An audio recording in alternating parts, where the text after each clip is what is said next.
Wala na ngang mahihiling pa pagkat ikaw ay sapat na at higit pa. Praise God. Pwede ba nating palapakan ang Panginoon, mga mahal na kapatid? Praise God. Salamat po. Purihin ang Panginoon. Magandang hapon po sa bawat isa. At natutuwa po tayo na muli makita ang bawat isa sa inyo, bawat isa sa atin na nandito ngayon upang patuloy na purihin, sabahin at paglingkuran ng ating Panginoon. Isang napakagandang araw ang pinagkaloob sa atin ng Diyos. Bagamat umuulan sa labas, dito rin sa loob ay umuulan. Umuulan ng presensya ng Diyos, umuulan ng pagpapala, umuulan ng biyaya ng Diyos sa bawat isa sa atin. Amen. At natutuwa tayo na makita si Sister Mia. So praise God. Palakpakan natin ang Panginoon dahil sinagot ng Diyos yung ating mga panalangin para sa Kanya. Naging matagumpay yung Kanyang operation, yung surgery. So thank God for your life, Sister Mia. Masaya kaming makita ka sa ating bahay-sambahan. We also appreciate our music team, yung ating worship kanina. Purihin ang Panginoon sa inyong mga buhay, sa inyong dedication, sa patuloy niyong paglilingkod sa Panginoon. At siyempre, hindi lang yung music team, yung nasa harapan, pati yung mga nasa likod na naglilingkod sa Panginoon, serving at the back of our worship, yung ating media tech, yung audio team. Salamat sa paglilingkod niyo sa Panginoon. May God continue to bless your life. Sa hapong ito, tayo po ay patuloy na mag-aaral ng salita ng Diyos. Kung maalala po ninyo, yung topic natin last Sunday, balikan lang natin yung topic natin nung last Sunday. Sino po nakakaalala nung topic natin? Nakalimutan na. Hinangin na at sumama sa baha. Chosen and called by God. That was our topic last Sunday. Chosen and called by God. We are called to salvation. Tinawag tayo ng Diyos para sa kaligtasan. Tinawag tayo ng Panginoon para tayo ay maligtas. And then, pinili ng Diyos. At tinawag tayo sa paglilingkod. God called us to service. Di ba? And also, the last point is, God called us to love and unity. Sa hapong ito, ang pag-aaralan po natin, mga mahal na kapatid, pakita po natin yan po. God doesn't call the qualified, but He qualifies the called. Ang Diyos, tinawag niya hindi yung mga kwalipikado na, hindi yung mga qualified, hindi yung mga magagaling. Kundi ang tinawag ng Diyos yung mga hindi magagaling, pero ka-qualify niya. Unti-unti niyang babaguhin, unti-unti niyang sasanayin, hubugin para sila ay maging qualified servant of God. So in other words, nasa kamay ng Diyos ang pagka-qualify sa kanyang mga lingkod, hindi sa atin. Amen? So sa hapong ito, pag-aralan po natin, mula po sa aklat ng 1 Corinthians chapter 1, verse 26 to 29, pakipakita po natin yung ating Bible verse. Basahin po natin at right after this, tayo po'y mananalangin lang ng maigsi. Unang 1 Corinthians chapter 1, verse 26 to 29, Brothers and sisters, think of what you were when you were called. Not many of you were wise by human standards. Not many were influential. Not many were of noble birth. But God chose the foolish things of the world to shame the wise. God chose the weak things of the world to shame the strong. God chose the lowly things of this world and the despised things and the things that are not to nullify the things that are, so that no one may boast before Him. So madali tayong yumuko at manalangin. Ama naming Diyos, salamat po sa hapong ito. Sa iyong biyaya at habag. It's only because of your grace that we are here today. Thank you so much, O Lord, for your blessing and your faithfulness and your goodness. May your words be upon our hearts, and open our hearts, O Lord God. Let us be ready and ready to accept, ready to receive your message this afternoon. We give you glory, we give you honor. This is our prayer in Jesus' name. Amen and amen. Hallelujah. God doesn't call the qualified, but He qualified the call. Kung babaguhin natin ang ating mundo, let's think of na yung may chance pa na mabago natin ang mundo, no? Isipin natin, kaya pang baguhin ang kalakaran ng mundo. Ano sa tingin nyo ang mga qualification ng mga taong tatawagin natin para sila po yung magsusulong ng pagbabago sa ating mundo? I would believe na many of us will suggest na ang tawagin natin ay yung mga highly educated. Tawagin natin yung may mga matataas na pinag-aralan. Or maybe some of you will suggest, let's call the billionaires. Yung mga mayayaman, mga bilyonaryo. Let's call them. And sila po ang hayaan nating magsagawa ng pagbabago sa ating mundo. O kaya naman ay tawagin natin yung mga mga taong strong leaders. Mga international, well-known strong leaders, no? Gaya ng presidente ng Amerika o kaya ay presidente ng Russia, di ba? And let us put all them together, and they can make a team kasama ng mga billionaires, kasama ng mga matatalino, mga educated, at kasama ng mga political personality na yan, and they can start to change the world. Do you think it will work? Pagsama-sama sila, yung mga magagaling na tao sa buong mundo. Do you think they can change the world? Yan ang paraan ng tao. That is how people can think of, and they can suggest to change the world. But that is not God will work. Hindi po ganon ang paraan ng Diyos para baguhin ang mundo. God's calling is not about who is qualified. It is about who is available. God's calling is not about who is the strong, who is the strongest. But it's all about who is ready to serve. God doesn't call the strong, He strengthens the called. God doesn't call the qualified, He qualifies the called. If you ever felt too weak, too broken, or too unworthy to be used by God, you are exactly the kind of person God wants to call, and God wants to use for His glory. Balikan lang natin yung pong mga taga-Korinto, yung binasakan natin kaninang talata, no? Yung binasa natin, yung passage natin ay galing po sa 1 Corinthians chapter 1 hanggang from verse 26 to 29. At yan po ay sulat ni Apostol Pablo. When he wrote this letter to the Corinthians, he was dealing with so many issues in the church of the Corinthian church. Isa sa mga problema ng church sa Corinth, they were struggling with pride. They were struggling with division and spiritual immaturity. Yung ibang mga believers, they were boasting about their leaders and wisdom. By the way, ang Corinthian church ay na-impluensyahan po ng Greek Empire.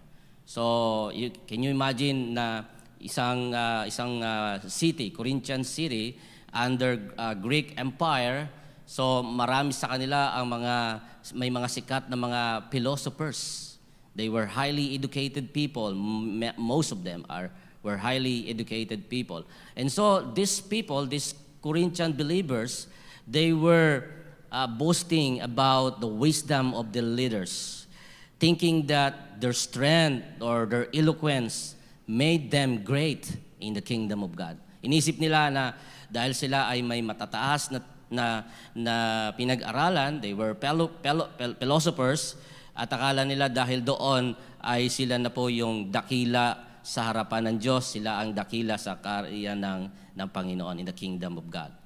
Sa halip, Paul reminded them, God deliberately chooses the unlikely. God chose the foolish of this world to shame the wise.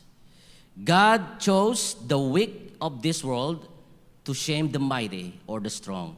Why? Bakit po mga mahal na kapatid? Bakit po pinili, sinasadya ng Diyos na piliin yung mga hindi naman katali-talino, hindi naman kagaling-galing, hindi naman yung mga malalakas, hindi naman yung mga pasikat?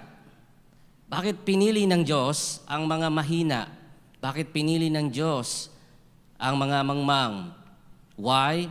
So that no one can boast in the presence of God. Para wala pong magmalaki, walang magmayabang sa harapan ng Diyos. And that is exactly the reason why we are here today. God called us, pinili tayo ng Diyos, tinawag tayo ng Diyos. Hindi tayo mga magagaling, hindi tayo mga matatalino. No? Kung tutusin, if qualification, kung pag-uusapan ng qualification, I don't think we are all qualified to serve God. I think nobody will be qualified to be in the service of the Lord. I myself, sa tingin ko po, hindi po ako kwalipikado, hindi po ako qualified. I will fail sa test ng Panginoon kung tatawagin niya ako sa paglilingkod sa Kanya. Why? Because I am an unrighteous person. I have so many failures, I have so many mistakes, and I don't think I will be qualified in the service of the Lord. Pero hindi po ang aking nakaraan, hindi po ang aking kahinaan, hindi po ang anumang bagay na meron sa akin ang tiningnan ng Diyos upang ako ay Kanyang tawagin sa paglilingkod sa Kanya. The same thing with you. Ang bawat isa sa inyo na narito ngayon ay tinawag ng Diyos hindi dahil matalino, hindi dahil magaling kayo, hindi dahil sa inyong achievements or accomplishment, hindi dahil sa inyong personal na mga naabot sa buhay, hindi ang inyong edukasyon. Nang tiningnan kayo ng Panginoon, ang nakita niya sa inyo ay ang inyong pusong handa na maglingkod sa Kanya. Mga mahal na kapatid. Sa hapong ito, pag-usapan natin ang tatlong bagay. Bakit tinawag ng Diyos ang mga mahihina at hindi ang malalakas? Ang mga mangmang at hindi ang mga matatalino. Let's see number 1. It says here, God's calling often starts with our inability. Ang pagkakatawag ng Diyos ay nag-uumpisa hindi sa ating mga galing o kaya ay sa ating mga kakayanan, kundi sa ating mga kahinaan, sa ating mga inability, sa ating mga limitation. God called us not because we are good, not because we are unlimited, but because we are limited. Naniniwala ba kayo, mga mahal na kapatid? Na yun po ang dahilan kung bakit tayo narito ngayon, despite of our limitations, despite of our inability, tinawag tayo ng Panginoon upang maglingkod sa Kanya. Most of the people God used in the Bible never felt ready. Una sa lahat, si Moses. When God called Moses, ang sabi ng Panginoon sa kanya, Moses, I have a mission for you. I want you to go to Egypt and tell the Pharaoh to let my people go. But Moses said, I cannot speak. Si Moses po ay mayroong problema sa pagsasalita. Yan po yung kanyang struggle, no, during the time. So Moses said, I cannot speak. When God called Gideon to lead the Israel against the Israel's enemy, Gideon said, I am the least. My tribe is the least. My family is the least. I am the least. I am the weakest in my family. Jeremiah said, Prophet Jeremiah, when God called Jeremiah to proclaim God's judgment against the nation of Israel, Jeremiah said, I am too young I cannot serve you. I cannot proclaim the Word of God. God doesn't wait for people to feel strong. He calls them, and then He becomes their strength. Tinawag ng Diyos ang mga taong to, si Moses, si Gideon, si Jeremiah, nung time na sila ay hindi pa ready, nung time na sila ay mahina, hindi malakas, at nung sila po ay nag-umpisa ng maglingkod sa Panginoon, doon pa lamang naranasan nila ang kalakasan ng Diyos. Then God started to strengthen them. Hindi ka tinawag ng Diyos nung ikaw ay malakas. Hindi ka tinawag ng Diyos nung ikaw ay magaling. Tinawag ka ng Diyos nung ikaw ay mahina. Tinawag ka ng Diyos nung ikaw ay limited. And then, when you begin to follow God, doon pa lamang nag-umpisa yung pag-process sa iyo ng Panginoon to become the person that He wants you to become. Nasa molding process tayo, mga mahal na kapatid.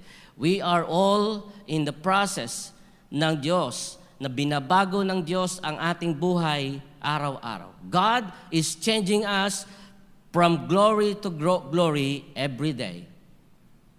We are in the process of God's transformation. Binabago tayo ng Panginoon. The truth is that God's call is not based on our ability, but God's call is based on our availability.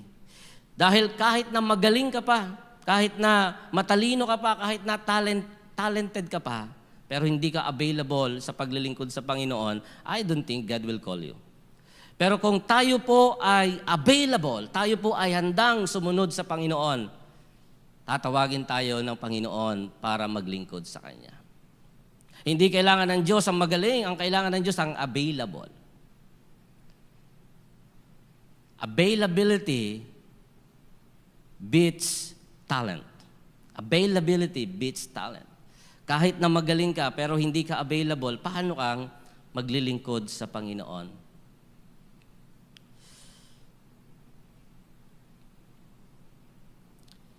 Pag-isipan po natin yung nakalagay dito sa yellow highlighted here. Sabi dito, think to ponder. Sabi doon, have you been holding back from God because you don't feel strong enough? May mga bagay ka ba na hindi maibigay sa Diyos o kaya yung buhay mo ay hindi mo pa maibigay ng totally sa Panginoon?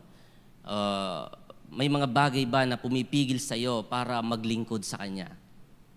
Pag-isipan natin, mga mahal na kapatid, ano yung mga maaring weakness natin na siyang nagiging hadlang para maglingkod tayo sa Panginoon? Well, God can use even your weaknesses para ikaw ay gamitin niya sa ikaluluwalhati ng kanyang dakilang pangalan. Walang mahirap sa Diyos, walang imposible sa Diyos, kahit ang kahinaan natin, pwede niyang gamitin para sa ikararangal ng kanyang pangalan. Pangalawa, the weaknesses or the weakness God uses becomes His platform for power. Ang ating mga kahinaan na gagamitin ng Panginoon upang ipakita niya, upang i-display niya ang kanyang kapangyarihan, na ipapakita ng Diyos ang kanyang kapangyarihan sa pamamagitan ng ating kahinaan. Can you imagine that? Kahit na mahina ka, kahit na punong-puno ka ng weakness, sa buhay mo, i-display ng Diyos ang kanyang kaluwalhatian. You can be used by God to proclaim His glory. And even your weakness can be used by God to proclaim and display and demonstrate His power. God doesn't celebrate weakness for weakness' sake. He uses it to display God's strength. Ang sabi ni Paul sa 2 Corinthians chapter 12 verse 9, sabi niya rito, my grace is sufficient for you, for my strength is made perfect in weakness. Si Apostol Pablo, kinausap niya ang Diyos. Ang sabi niya, Lord, tanggalin mo po sa akin yung thorn in my flesh. Meron kasi siyang thorn in his flesh. Si Paul ay half blind, no? At madalas tinatawag niya o humihingi siya ng tulong sa Panginoon, Lord, pagalingin mo ko, alisin mo sa akin itong thorn in my flesh. Pero hindi siya pinakinggan ng Panginoon. Hindi sinagot ng Diyos yung kanyang panalangin, na natiling half-blind si Paul. At kinausap siya ng Diyos, ang sabi ng Diyos kay Paul, ang sabi ng Diyos kay Paul, my grace is sufficient for you, for my strength is made perfect in weaknesses. Ang aking biyaya ay sapat. Kagaya ng inawit natin kanina, sapat na at higit pa. Ang biyaya ng Diyos ay sapat at higit pa. Hindi nagkulang ang Diyos sa atin. Na kahit na sa kabila ng ating kahinaan, hindi nagkukulang ang Diyos sa ating lahat, mga mahal na kapatid. When we feel least able, that is when God often works most powerfully and He gets the glory. Not our talent, hindi niya kukunin yung talent. Not our plans, hindi niya kukunin yung ating plano. Not our cleverness, nor our ability. But God gets the credit. God gets the glory sa ating buhay. Pag ginamit ka ng Panginoon, ang kaluwalhatian ay sa Kanya. Ang karangalan ay sa Kanya.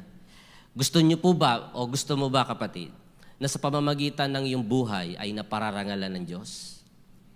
Na kapag nakita ng mga tao, nakita ka ng tao, ang buhay mo na binabago ng Diyos, nasasabi nila na, hallelujah, praise the Lord.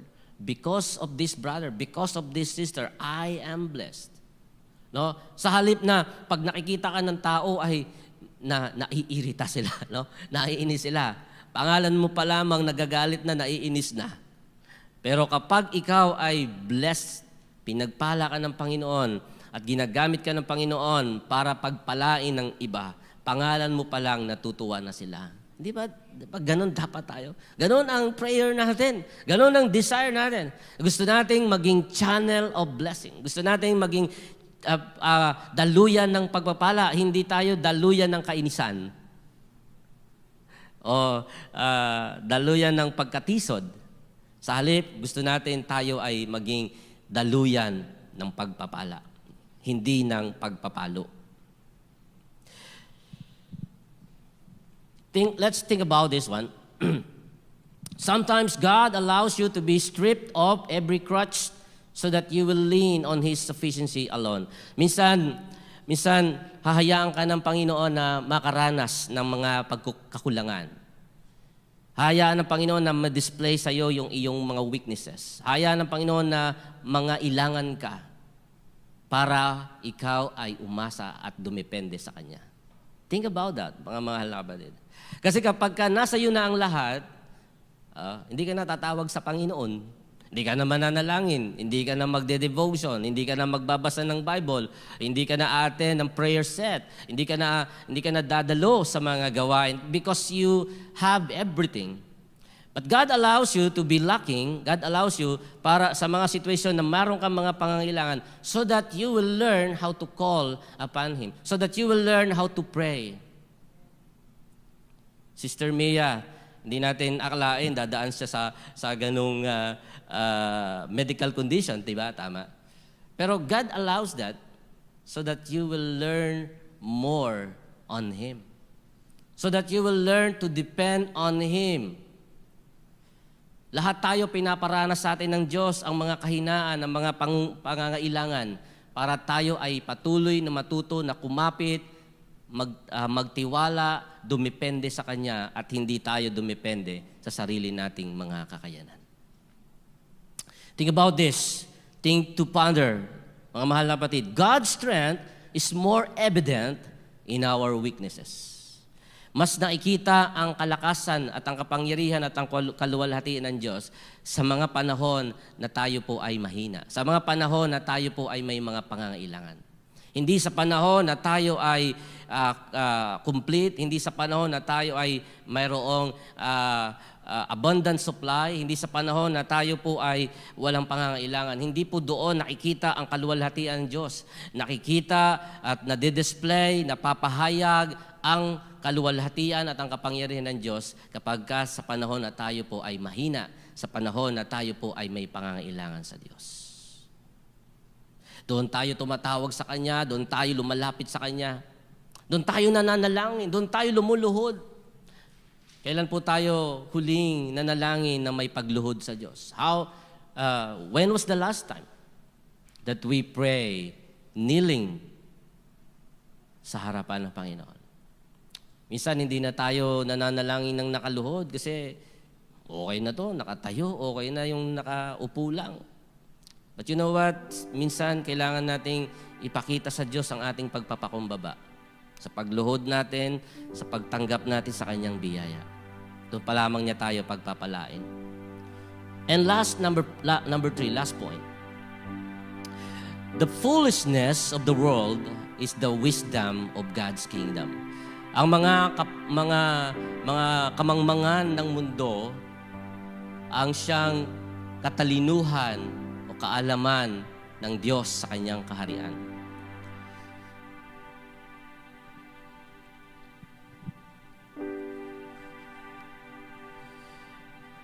What seems foolish to the world, kagaya halimbawa nung pananampalataya, pagpunta sa simbahan, pagpupuri sa Diyos, pagtaas ng ating mga kamay, pagdalo ng mga Bible study o prayer meeting, prayer set, and BTS,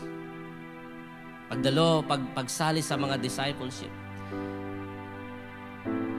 pamumuhay ng may biyaya at gabay ng Diyos, pagsuko sa Diyos, paghingi ng tawad sa Panginoon. All of those things are foolishness in the world.